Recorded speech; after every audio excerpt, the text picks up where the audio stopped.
Serial तुमसे तुम तक के आने वाले अपकमिंग ट्रैक में फाइनली अब अन्नू पहुंच चुकी है ज्वेलर्स की शॉप पे। आखिरकार कैसे पहुंची अन्नू, चलिए थोड़ा सा बैकग्राउंड में आपको बता देते हैं। वहाँ पे एक तरफ हर्षवर्धन ने छुट्टी देने को मना कर दिया था अन्नू को, वहीं पे झेंडे को जैसे ही ये बात पता पड़ी तो तुरंत वो लगाता है आर्यवर्धन को फोन।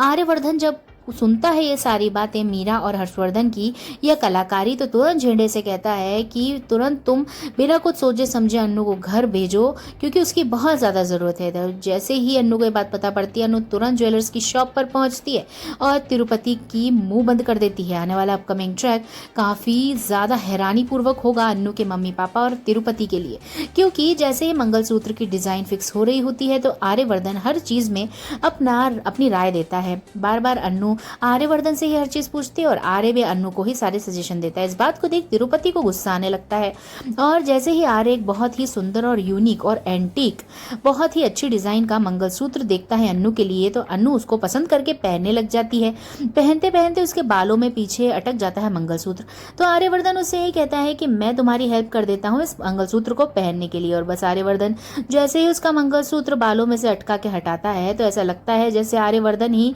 पहना रहा है हमारी अन्नू को मंगलसूत्र। और दोनों का एक बेहतरीन मोमेंट आप सभी को देखने को मिलेगा जहां आर्य और अनु दोनों ही एक दूसरे को देखते रहेंगे कंटिन्यूएशन में।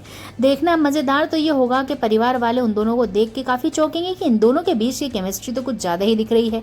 बॉस और कलीग जैसी बात तो लग ही नहीं रही है, कहीं ना कुछ तो अन्नू के कैरेक्टर में लोचा है, ये तिरुपति को लगता है। अब तिरुपति कुछ कर नहीं सकता क्योंकि उसे केवल और केवल आर्यवर्धन का बिजनेस चाहिए। वहीं पे आर्यवर्धन के दिमाग में चल रहा है एक बहुत ही बेहतरीन प्लान। लेकिन वहीं पे अब ज्वेलरी शॉप में जैसे ही आर्य और अनु का मंगलसूत्र मोमेंट आप देखेंगे उस समय ही तिरुपति तुरंत जाके अन्नू को चिल्लाने लग जाएगा और एक चांटा मारने की कोशिश करेगा। लेकिन आर्यवर्धन अन्नू को बचाने वाला है और होगी बहुत तगड़ी लड़ाई वहां पे जाके।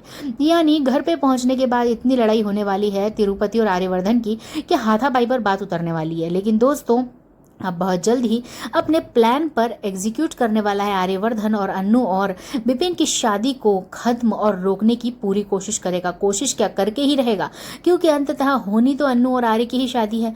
फिलहाल भले ही हम अभी देख रहे हों कि आर्य और अन्नू का कोई भी जुड़ाव नहीं हो रहा है, कुछ भी नहीं हो रहा है, शादी की कोई बात नहीं हो रही, लेकिन दोस्तों अंत में यानी 5 से 6 एपिसोड्स के बाद आपको मिलेगा आर्य और अन्नू की शादी का ट्रैक जो होगा काफी इंटरेस्टिंग। इसलिए इसके लिए इंतजार करने के लिए एक लाइक जरूर करें। देखते रहिए सीरियल तुमसे तुम तक।